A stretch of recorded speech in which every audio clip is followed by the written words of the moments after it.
Welcome, everyone. Good afternoon. My name is Lauren Culler. I'm the Science Outreach Coordinator at the Institute of Arctic Studies and a faculty member in Dartmouth's Environmental Studies program. Today's lecture and discussion with Ambassador David Balton is sponsored by the Institute of Arctic Studies and the John Sloan Dickey Center for International Understanding. It's my honor to introduce Ambassador David Balton, who has dedicated his career at the U.S. State Department to ensure that the Arctic and Antarctic oceans and surrounding lands are managed for sustainability and to promote international cooperation.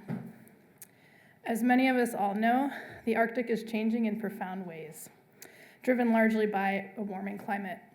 Governments, industries, scientists, civil society, and particularly the people of the Arctic are grappling with these changes with mixed results. At the international level, a new era of great power competition threatens to undo more than 2 decades of generally cooperative relations among Arctic nations. Ambassador Balton will discuss these developments and the need for visionary leadership in the Arctic. Ambassador Balton served as the Deputy Assistant Secretary for Oceans and Fisheries in the Department of State, attaining the rank of ambassador in 2006. He coordinated U.S. foreign policy concerning oceans and fisheries, as well as issues relating to the Arctic and Antarctica. Ambassador Balton functioned as the lead U.S. negotiator on a wide range of agreements and has chaired numerous international meetings. During the U.S. chairmanship of the Arctic Council, which was from 2015 to 2017, he served as chair of the senior Arctic officials. He also co-chaired Arctic Council task forces that produced the 2011 Arctic Search and Rescue Agreement and the 2013 Arctic Oil Pollution Agreement. He separately chaired negotiations to produce an agreement about Arctic fisheries. Ambassador Balton received an AB from Harvard and a JD from Georgetown University. He's currently a senior fellow at the Woodrow Wilson Center's Polar Institute, where he is working on new policy options for governing the Arctic region. Today, Ambassador Balton will speak on the need for leadership in a changing Arctic. Please join me in welcoming him to Dartmouth.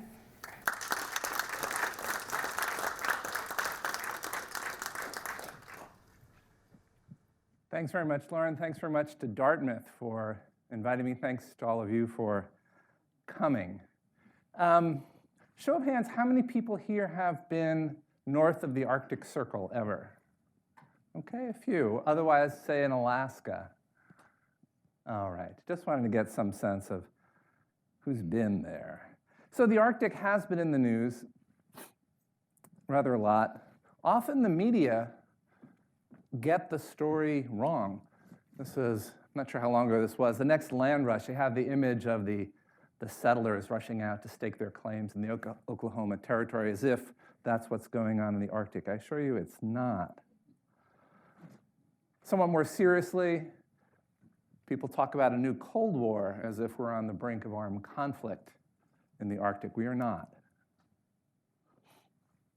Time magazine ran this cover some time ago. Who owns the Arctic? As if nobody owns it now, or as if there are serious questions about who owns it. There aren't. Not really. Time did hit closer to the mark more recently. Climate change is affecting the Arctic quite profoundly. I'll talk rather a bit about that later. And the Arctic, particularly the Arctic that the people who live there have known, is in some sense vanishing. That is true. And yeah, even Stephen Colbert got into this at some point. Well, for those who might not have been in the Arctic ever, I thought we might take a little tour of it to get oriented. Not too many people spend a lot of time looking at a map of the world with the North Pole in the middle. If you haven't, this is a map that hung in my office for many years. It actually does take a little getting used to. But this is the United States, the top of Alaska, facing out onto the Arctic Ocean. Here we have Canada, including a very large archipelago of islands. This is Greenland, still part of the Kingdom of Denmark, not for sale. Down here we have Iceland, just touches the Arctic Circle over here. Norway, Sweden, and Finland all have some land north of the Arctic Circle, and Norway and Russia meet up here such that Sweden and Finland don't actually face the Arctic Ocean. There's no coastline. Norway's coastline and Russia meet over there. And Russia, of course, is a large part of the Arctic all by itself. There is a line in this map, this purple line, if you can make out, which is important in a couple of different respects. It's a so-called 200-mile line. I'll come back to that. The Arctic is not a park. There are people who live there. Some 4 million people are year-round residents, on estimates growing. Many of them are indigenous peoples, people whose ancestors trace their roots back into the Arctic, in some cases several thousand years. So the Arctic is changing. If you know anything about it, you'll know that it's melting. Up here we have a chart showing the minimum sea ice extent from the late 70s till, I think, just last year. And you can definitely see the trend line going down. 2012 represented a minimum. And here you see what that minimum looked like compared to 1984, just how much less ice coverage there was. I had a video that actually shows the pulsing sea ice over the years. It's really quite dramatic. You can find it on the NASA website. Not only is the sea ice cover shrinking, but the volume is as well. This is having profound consequences, obviously, for polar bears and other fauna who are ice dependent. For communities, the coastlines are eroding. Arctic coastlines that were protected by sea ice year-round, right up to the coast, are now exposed for part of the year to the action of waves and currents, and whole towns are needing to be moved inland. The frozen land of the Arctic, the permafrost, is in many places no longer permanently frozen. And the infrastructure that sits on that land, the pipelines, the railways, the towns, the roads are all under threat. And as the permafrost thaws, it releases trapped carbon, methane, greenhouse gases, leading to further warming. And of course, people are also worried about sea level rise. When the sea ice melts, it doesn't actually change the sea level, right? It's like the ice cubes in your glass of water. When they melt, the level of water in your glass doesn't appreciably change. But when land ice melts, like the Greenland ice sheet, when the other glaciers in the Arctic and elsewhere run off into the ocean, sea levels rise, and they're beginning to rise. A friend of mine in Washington likes to say that the fate of Greenland and the fate of Miami are really the same fate.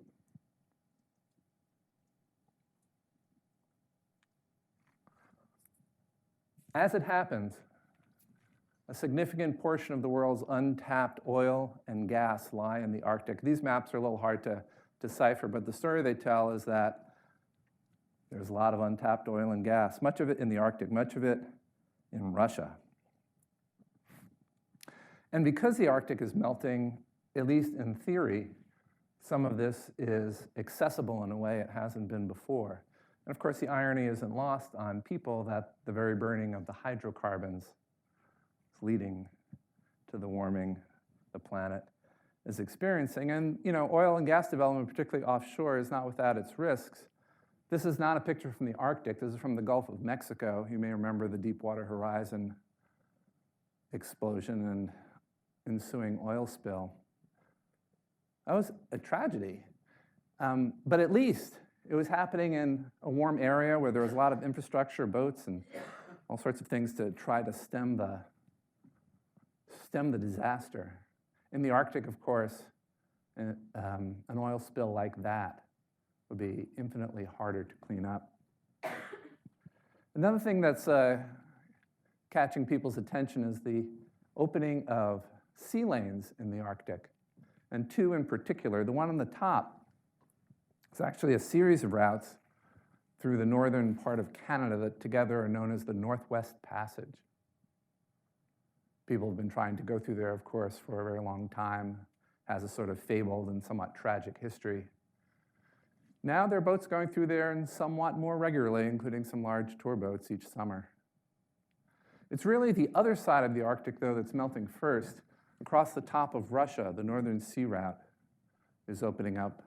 We have already seen an uptick in shipping in these areas Still nothing to compete with shipping by other routes, and there's very little infrastructure to support the kind of shipping that will someday to become viable. But nevertheless, it's these numbers that have caught people's eyes. Imagine trying to get from London to Tokyo on a boat. If you went through the Panama Canal, that's how long a trip you'd be looking at. You could save a little bit of distance by going through the Suez Canal. But if you went through either of these passages, say the Northwest Passage, it's rather shorter still.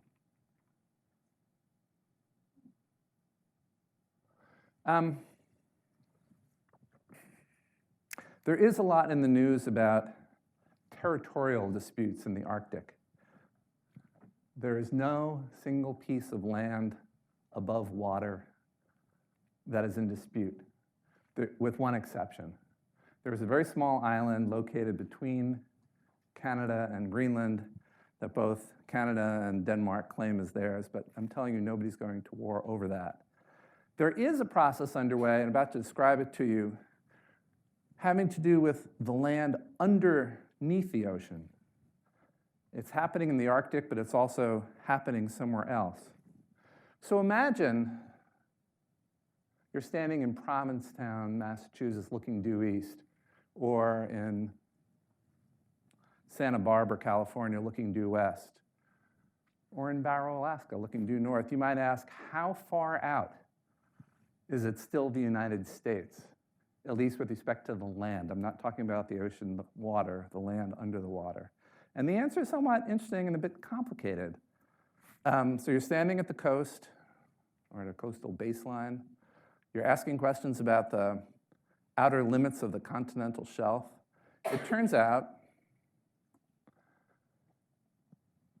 that the first 200 miles of land under the water is the continental shelf of your country.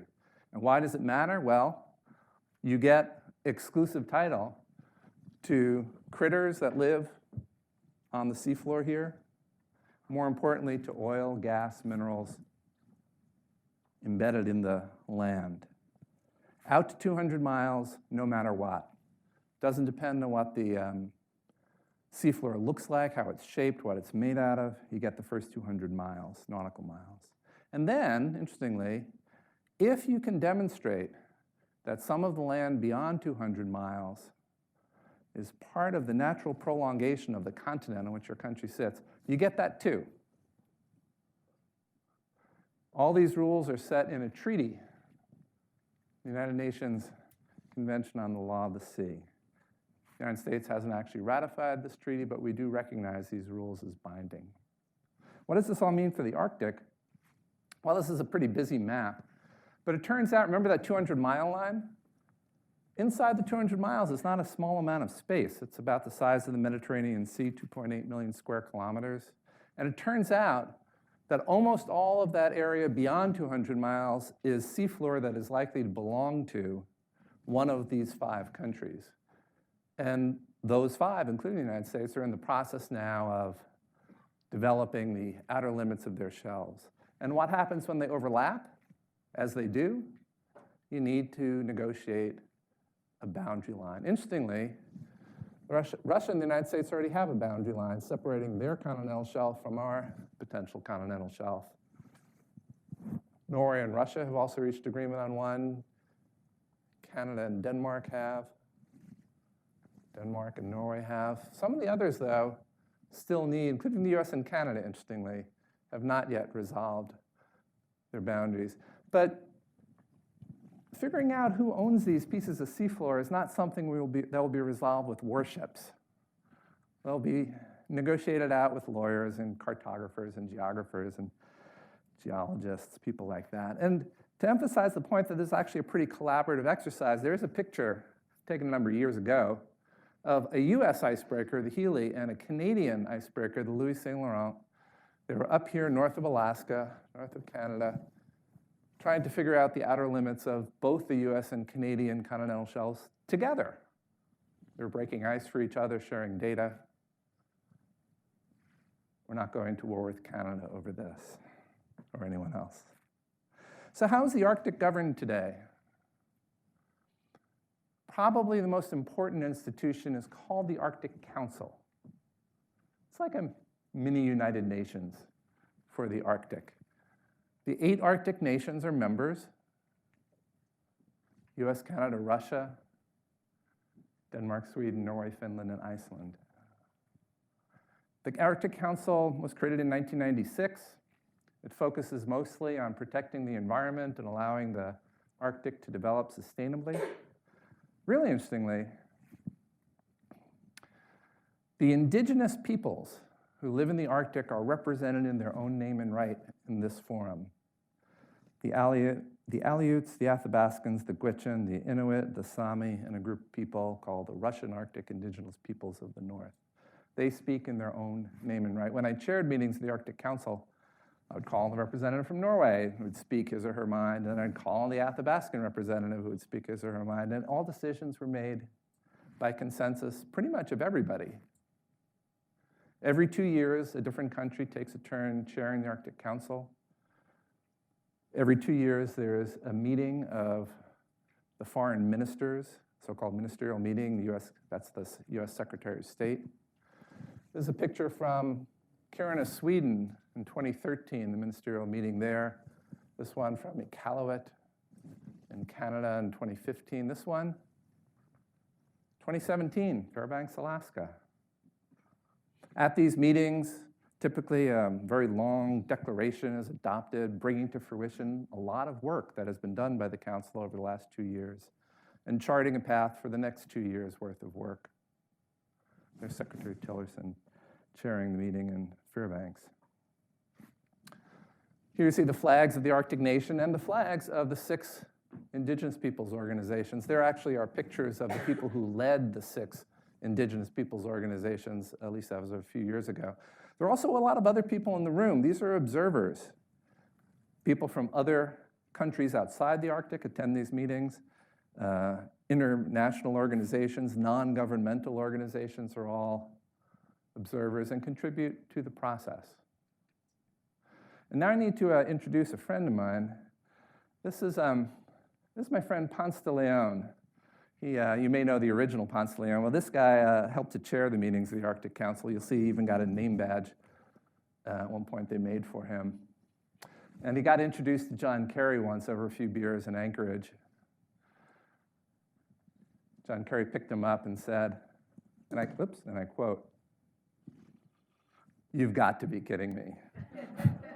And then that picture got snapped, so I thought I'd share that with you. The Arctic Council, in addition to other work that it does, also has served as the venue for negotiating some binding agreements. Most of what the Council does is non-binding, not it's a recommendatory, though kind of important, still not binding. But 3 times in just the last 8 years, the Council has actually been the place where the nations of the Arctic have negotiated binding agreements. You might think of them as treaties.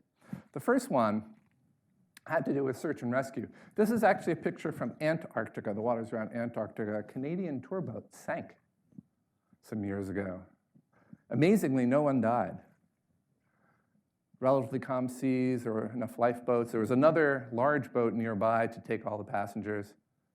But it's pictures like that that keep people up at night, at least people in the Coast Guards of the world. And there are a lot of boats like this, and smaller ones too, heading now, some larger, heading up into the Arctic now that it's warming. And so we thought, let's get the 8 countries together, none of whom individually can really deal with problems like this, but maybe collectively we could share or pool our assets. So we came up with an agreement. We drew this map. You'll see a bunch of polygons.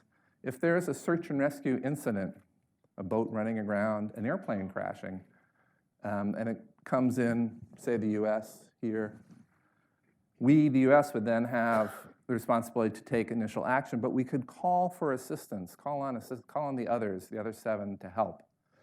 And we share assets, and we do joint training and exercises. So we've at least taken a step to deal with this problem. And then 2 years later, we had a similar idea. If there were a major oil pollution incident somewhere in the Arctic, we thought we too should try to work together to clean it up. This is not an actual oil pollution incident. This was a test that was being done, seeing about cleaning up oil in icy waters. Turns out to be a really hard thing to do.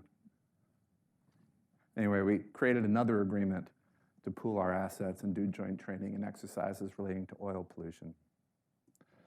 And then in 2017, there was negotiated and signed an agreement to promote scientific cooperation in the Arctic. And for those of you who think that the current US administration doesn't believe in such things, there's Secretary Tillerson signing it for the US. Outside the Arctic Council, there have been a couple of other developments I'd mention. One has to do with shipping. The United Nations, the part of the UN that deals with international shipping, International Maritime Organization headquartered in London, produced some stronger rules for ships in both polar regions, particularly in the Arctic, particularly valuable in the Arctic, I should say, because shipping there is increasing. That became law in 2017. And then a really interesting development having to do with fishing. So here in this area north of Alaska, the ice was melting, fish were moving north. It was possible that commercial fishing would start in places where it hadn't existed before in the United States. And about 10 years ago, the United States decided not to allow commercial fishing in this area. Why? Well, we didn't have enough science.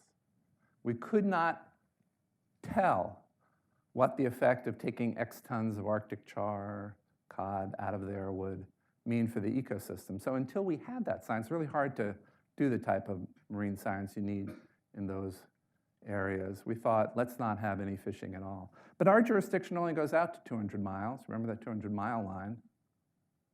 And there's this very large area beyond 200 miles of any country. In the history of humankind, there has never been commercial fishing inside this red line. That's because it's been covered by ice year-round, until now. Here is that same picture from 2012, and you'll see that a lot of this was open water. This yellow area shows the relatively shallow parts of the area, the so-called Chukchi, Cap, and Plateau, where fishing is thought could be viable at some point soon. There aren't yet enough fish up in this area to support a commercial fishery, but the United States was worried that at some point vessels from other countries would start fishing at mile 201 beyond our control. So we got together with the other states of the Arctic. We ultimately brought in Japan, China, Korea, the European Union, and produced a new fisheries agreement. Was signed about a year ago that prohibits commercial fishing in that area, creates a joint program of scientific research, includes representatives of the Arctic indigenous people in the process. And the idea is to prevent fishing from starting until there is enough science with which to manage a potential fishery properly, by which I mean sustainably. That fishing prohibition will last at least 16 years. We'll see what happens after that. And so, looking at it as a whole, there's actually rather a lot going on. We are building a kind of governance structure haphazardly in the Arctic. All these things are all pretty new, just in the last decade. There was another effort within the Arctic Council to see if we needed a new kind of overarching organization. That didn't work so well. We still don't know about that. Anyway, the future was looking pretty hopeful for those of us who think that we have to stay ahead of the curve, by which I mean, as human activity expands in the Arctic, we need a way to manage it properly, to protect the environment, to allow economic activity to proceed sustainably. A few months ago, however, the Arctic Council met for the most recently in Finland, Rovaniemi, Finland. Sorry, that's a little fuzzy, isn't it? I'm not sure why. For the first time in the history of the Arctic Council, the ministers could not agree on a joint declaration. And that was largely because of the United States. The US representatives, led by Secretary Pompeo, refused to accept language that most of the others, if not all the others, insisted on, having to do with climate change. The climate in the Arctic, actually, I said it earlier today, when I started giving these talks, I would say the climate in the Arctic is warming on average twice as fast as the rest of the planet. And that is not true anymore. Now, what is true is the climate in the Arctic is warming more than twice as fast as the rest of the planet. Even if the most ambitious targets from the Paris Climate Agreement are met, the Arctic is still going to warm rather appreciably. But the ministers could not agree on a declaration that talked about that stuff, and that has set in motion some questions about what the future really is. What kind of leadership will we have in the Arctic moving forward? Well, that's more or less what I came to tell you about, and what I'd really prefer we do with the rest of the time is hear what's on your mind. I'm going to bring this over. And I think we have microphones, so for questions or comments, please raise your hand and we'll have a microphone over to you. Don't be bashful. Yes, ma'am, in the back. Can you talk through the specifics of what Pompeo objected to, and if you think that there's potential maybe with a different administration for more cooperation in the Arctic Council? So I wasn't in that meeting. Interestingly, I was in Helsinki, Sweden, just a little ways from there, and as some of the people were coming from that meeting, I saw them actually in the airport in Helsinki, so I heard, but it's only secondhand. What I heard secondhand was it had to do with climate change.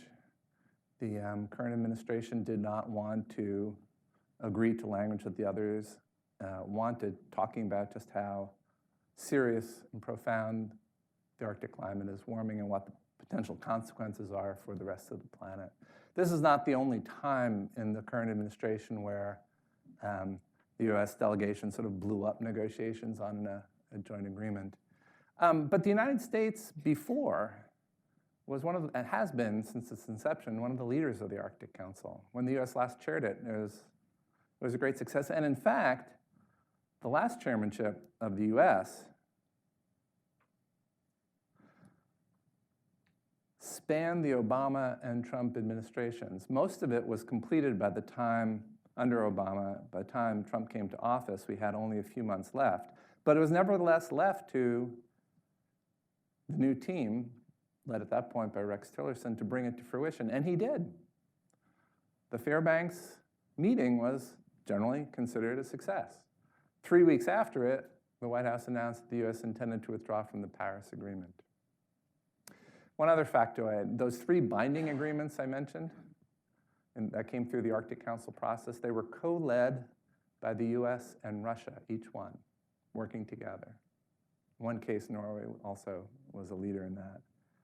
And the US chaired the Arctic Fisheries negotiations too, I did that.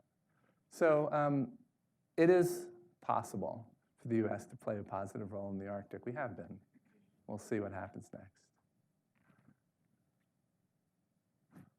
Other questions? Ma'am.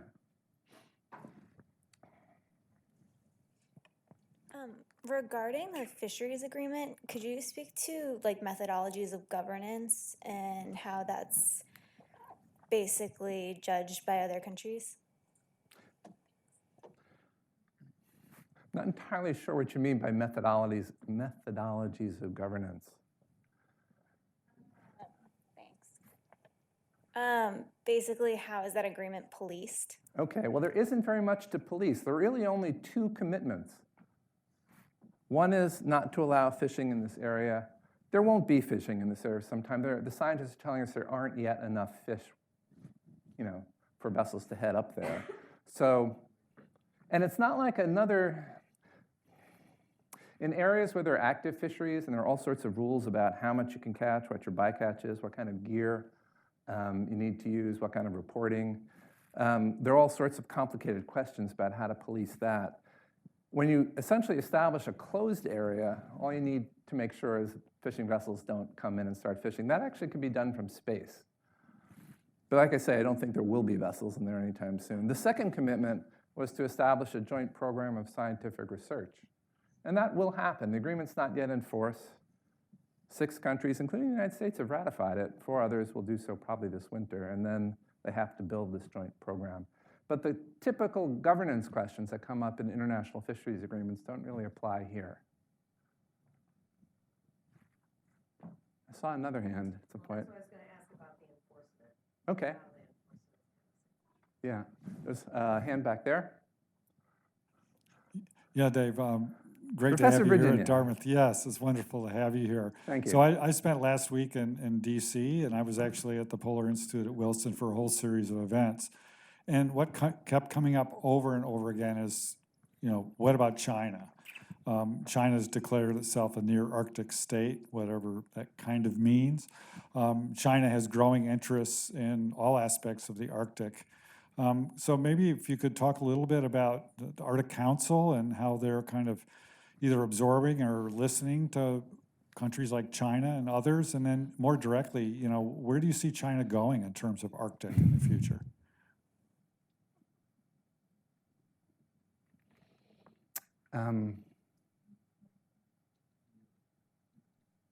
China is one of, I think, 13 non-Arctic nations that have been accepted as observers in the Arctic Council. Others, like Japan and South Korea, are actually situated more or less similarly to China. So the focus on China may not be entirely warranted. There are a whole bunch of other countries. Other non-Arctic nations that are observers in the Arctic Council include UK, Germany, Italy, Poland, India, Singapore. I'm missing some, oh no. China issued a sort of Arctic paper a while back, declaring itself a near-Arctic state and asserting that its interests in the Arctic needed to be respected, but also calling for cooperation, wanting to contribute, respecting the sovereignty and jurisdiction of the Arctic countries, respecting the roles of the indigenous peoples. China is working collaboratively with Russia to help develop hydrocarbons in the Russian north. You may know that Russia remains under sanctions from the United States and the Western countries. China is providing some resources and a potential market that Russia really needs, and that is sort of a curious and potentially worrisome development. China doesn't have any claim to land in the Arctic, and China's interests in shipping, gaining access to raw materials in the Arctic is really rather like its interest in gaining those same things everywhere else in the world. And in the Arctic, say compared to where Africa, Latin America, other places in the Arctic, I actually think they're going to have less influence. These are 8 pretty rich countries. Not always the richest parts of the rich countries, Alaska, northern Canada, Greenland come to mind, but nevertheless, the ability of China to use its economic might to coerce countries to do what they want is probably not nearly as great in the Arctic as it might be elsewhere. But it does bear watching. It is of, and there are a lot of people, including where I come from, who are worried about Chinese activities and undue Chinese influence in the Arctic. It's true. Other thoughts? Yeah.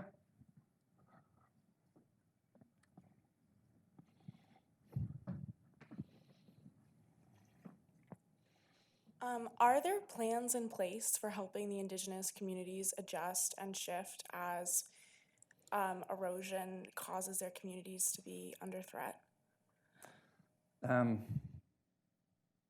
don't really know. The question, if you didn't hear it, had to do with helping the indigenous communities adapt to deal with consequences of climate change, including coastal erosion. In the United States, there have been some plans, at least, and maybe even actual execution in one case of a movement of a community inland.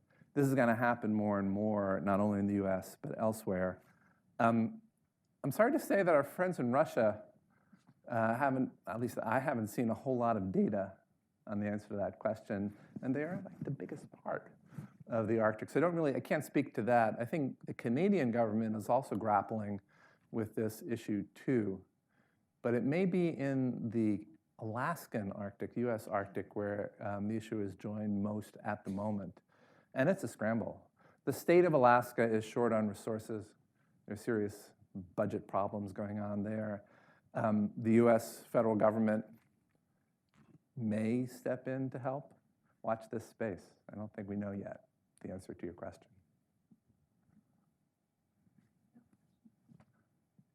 Couple of questions. I'll start with one, and it's about looking at the Arctic compared to the Antarctic. Yeah. And especially when you were talking about the search and rescue agreement, it Right. made me think of Antarctica, and I'm wondering how much in your work there's conversations among the Arctic and Antarctic communities, or what is the Arctic learning from what's worked in the Antarctic and what hasn't? I don't know where to start with that, Lauren. Let's pick apart a few different pieces of it. There is another system of governance, very different from the one I showed you here, that deals with the continent of Antarctica and the waters around it. Once in history, the countries that are involved in that regime and the countries involved in this one met together. It was in Washington on the occasion of the 50th anniversary of the Antarctic Treaty. I want to say that was 2009. I'm not sure much came of that, though. Antarctica, I haven't really come to talk about that, but anybody been to Antarctica? Ross has been there 21 times, I know. But it's land. It's a continent about the size of the US and Mexico combined. It's surrounded by water. 7 countries, I was talking about this earlier today in one of the classes here, had claims, I'd probably still say have claims, to portions of that continent. Some of those claims overlap and conflict with one another. And in the 1950s, the United States and the former Soviet Union proposed that there be a treaty for Antarctica that would hold those claims in abeyance and also demilitarize Antarctica. No military installations or activities. And that treaty was signed, finished in Washington, D.C., and signed in 1959. The year I was born. And is still in effect today. It creates a kind of place in the world reserved essentially for peace and science, now tourism as well. The two poles have climate change in common, although not exactly. The warming of Antarctica is proceeding in a somewhat different way than the Arctic. Professor Virginia could talk more about that than I could. But in many other ways, the two situations are actually radically different. There's no permanent population in Antarctica. There is 4 million people live north of the Arctic Circle.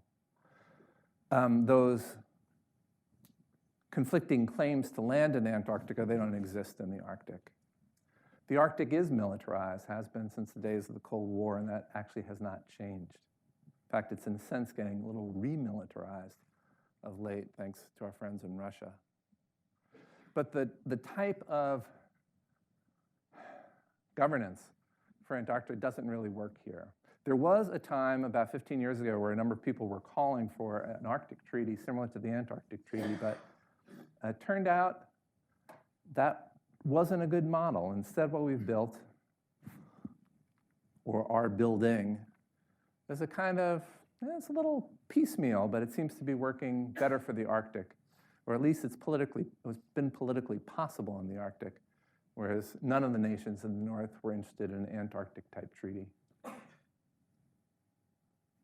Sir?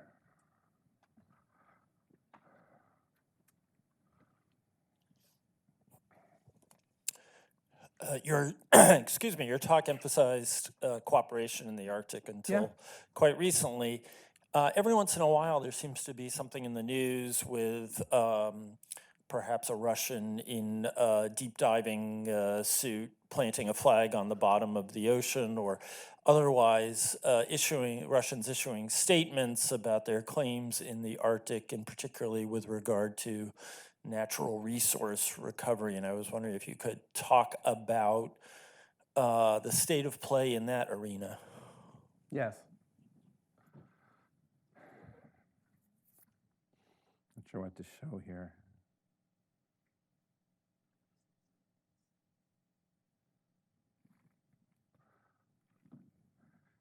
In, I think it was 2007, an expedition organized by the Russian Academy of Sciences sent a submersible to the seafloor of the Arctic Ocean and planted a flag at the North Pole, which was a great PR stunt. But really nothing more. It did, however, call attention to the fact that Russia, I wish this slide were better. Give me a moment, please. Was claiming as part of its extended continental shelf the seafloor here and heading north. It knew that Denmark also had a claim to that same area, and potentially Canada as well. And the planting of the flag on the seafloor was a stunt. It did wake people up to the fact that these continental shelf claims were in play. But the vast majority of the resources you're talking about are actually within 200 miles of Russia. And under international law, Russia has jurisdiction over fisheries, oil and gas development, other sorts of activities here, the same way that the United States has that here, Canada here, et cetera. So in making these claims, Russia is not really saying anything more than is actually true. Russia does have an attitude about the Arctic. It's funny how many times I've heard this. They have a kind of possessive feeling about the Arctic. It's ours, and maybe they will grudgingly admit that some of these other Arctic nations have their little bits of it too. But they were very reluctant to allow nations from other parts of the Arctic to participate in the Arctic agreements. It took a long time to persuade the Russians to sign the fisheries, to negotiate and then sign the fisheries agreement, because it did involve countries from outside the Arctic. Russia is remilitarizing portions of its Arctic, engaging in some aggressive and provocative behavior, it's true. And yeah, and I was saying this to class earlier today.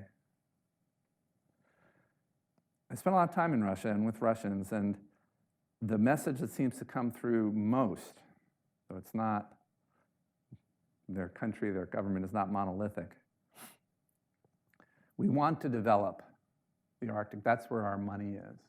The oil, gas, the shipping route. We want to monetize that. We don't actually want conflict. We don't want to go to war. We want to develop this. And I think that helps explain why, despite very serious tensions between the United States and Russia, including now, but really dating back quite a while, have been compartmentalized away, right? We've been able to build, this with the Russians and everybody else, despite the fact that we have sanctions on them. We disagree seriously over Ukraine and Syria and 1,000 other things. The Russians have been meddling in our elections, for gosh sakes. And yet, we're cooperating in the Arctic still today. Sorry. Just to follow up on that,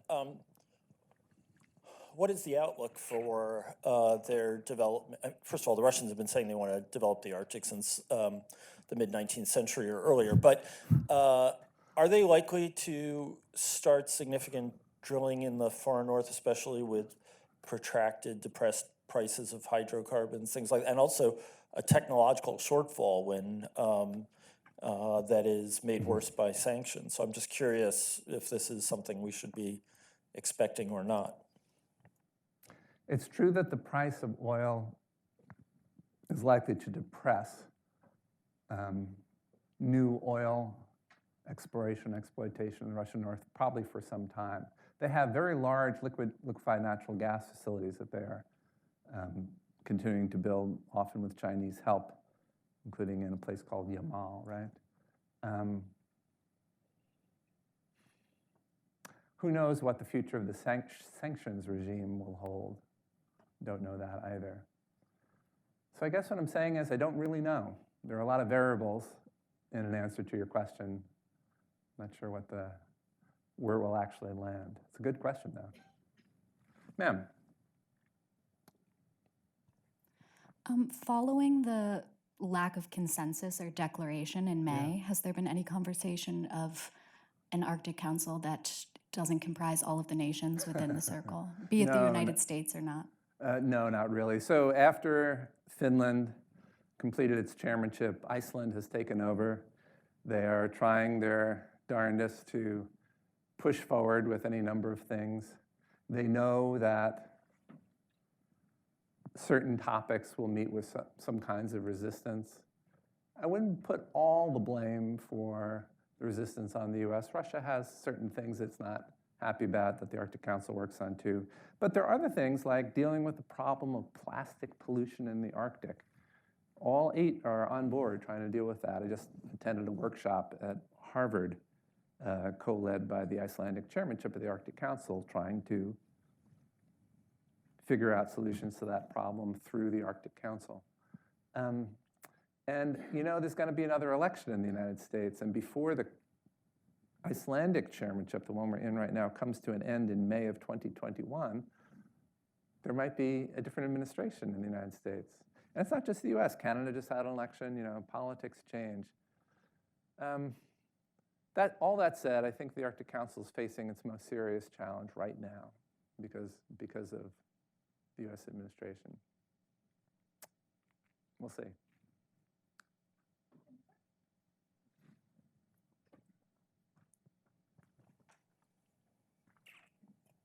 Thank you. Yeah. I've always been interested in how the governance works at the council with these nation states and then these indigenous peoples. It's quite a thing. It's quite a thing, but I'd love to hear more about it, just in that it looks like, you know, when you look at the maps, everything's divided up by the nation state, right? And how does that? Those are just the maps. But these waters belong to so and so and so and so. Yes, that's right. So I just wondered, like, what does that look like and feel like in the room in terms of indigenous peoples and their negotiating voice, for one thing, and then second, like, certainly Sami people or other indigenous groups are members of a nation state but have tension over issues of territory and sovereignty. So how does that kind of play out? I'm just super fascinated by like how this plays out between indigenous people and nation states in this kind of site. It's a great question, and it is fascinating to see. And I got to see it up close and personal for a couple of years. A few basic points. The indigenous groups represented in the Arctic Council, with one exception, are all multinational. The Aleuts live both in the United States and Russia, the Athabascans and Gwich'in, both US and Canada, the Inuit Circumpolar Council, I should say, I think is in 4 or 5 countries, the Samis, multiple countries. The exception is the Russian Arctic indigenous peoples of the north, but they cover such a vast swath of Russia, and there are actually many different groups within it. They were allowed in despite not being multinational. They also are not monolithic. They have different interests and concerns. At the level of the Arctic Council, they tend to push for many of the same things, though, and one is quite fascinating to me, their insistence, and I agree with them, that there is a body of knowledge born out of the experience of these people and their ancestors having lived in this area for thousands of years. Knowledge that is different in kind from what you might think of as Western science.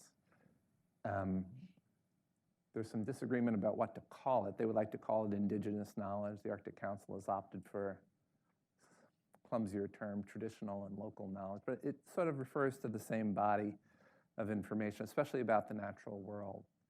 And the Arctic Council is doing pretty well at trying to meld the two bodies of knowledge wherever possible. Indeed, for the hundreds of projects that the Arctic Council is working on at any time, you need to fill out a kind of checklist indicating what sources of traditional and local knowledge you have sought, how it's being incorporated, and if it can't be, why not? The indigenous peoples often struggle to participate in all of the Arctic Council activities. There is often a shortage of human and financial resources. So one of their other joint claims is trying to help them. And many countries, including the United States, actually does reasonably well in helping to fund their participation, but they need more assistance. They've created their own fund within the Arctic Council, hoping for donations from large foundations and other places to help with that. When decisions are made in the Arctic Council, technically speaking, only the 8 governments form a consensus. But I'm telling you, no decision would be taken if any one of the permanent participant groups, so-called indigenous peoples groups, objected. So in practice, it's really a consensus of the 8 nations and the 6 groups of indigenous peoples. And in that respect, and you're talking to someone who has spent a lot of time in different international organizations, this is the high water mark for including indigenous people in decision making. It's really quite a thing. There's more to say, but that's part of it. Yes, please. In front here? What does it mean saying that the Arctic is militarized versus the demilitarized Antarctic? I'm sorry, what's it? Like, what does it mean that the What does it Arctic is mean? militarized? Yeah. Oh, well, let's first talk about Antarctica. By virtue of the Antarctic Treaty that the United States, Soviet Union, and some 35 other countries, Ross, help me out, I'm not sure how many parties there are to the Antarctic Treaty, it's in that range, right? Have all committed not to establish any military installations on the continent, not to conduct military activities on, over, or around Antarctica. That's what demilitarization looks like.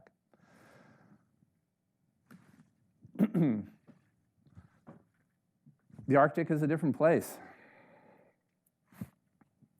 There are, and have been for a long time, military installations all around the rim of the Arctic Ocean. Back in the days of the Cold War, the US built a whole bunch of sites, not only in the United States, but Canada and Greenland, elsewhere, to detect any Soviet and later Soviet missiles that might be coming our way, the so-called dew line. There's a lot of submarine activity to this day under the ice. There are military exercises carried out by NATO, particularly in this area. And Russia, having let a lot of its military installations erode after the collapse of the Soviet Union, is in the process of rebuilding some of them. So there's a lot going on militarily in the Arctic. Are we likely to be going to war in the Arctic? No. Is it a militarized place? Yes.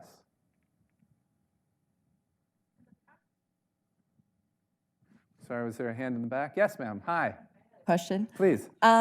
So do you think that changes from climate change will cause damages to infrastructure that might kind of impede future commercial development or military development in the Arctic? Yes, it's already happening. Already happening. As the permafrost thaws, all sorts of things that are built on the assumption that the land would remain frozen are starting to sag. Yes, that's already happening. Excuse me.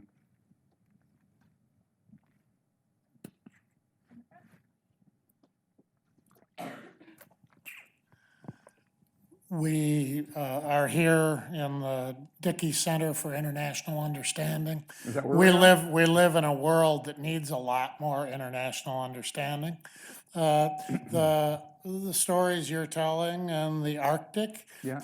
parts of it are inspirational They are, and aren't they? positive. Yes. The agreements, the inclusion of indigenous peoples. Indeed. And the series of successes, agreements on international search and rescue, agreements on international oil spills.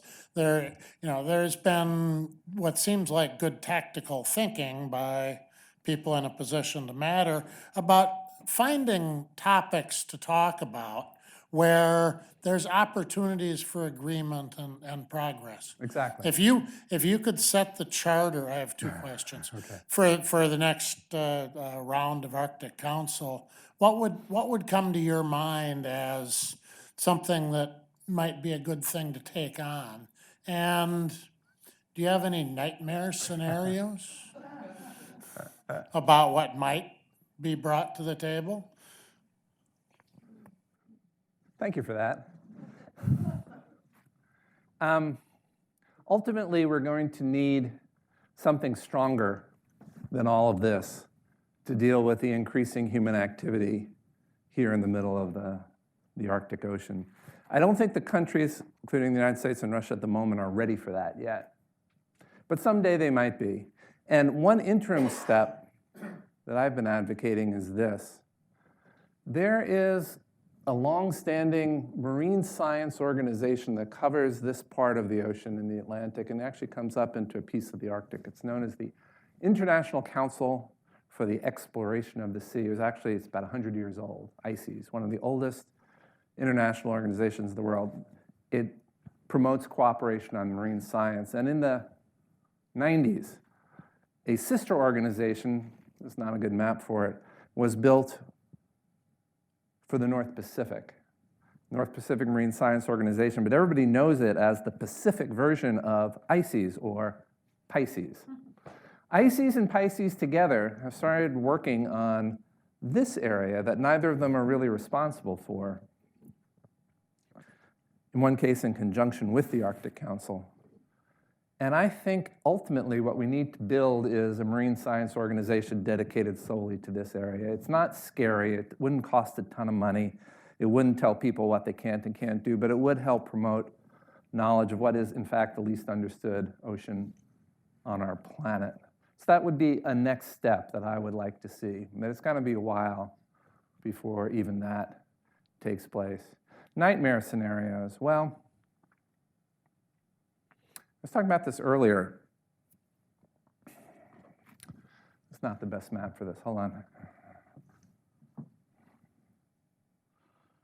No, let's go back here. Forgive me for this. Ponce de Leon. There we are.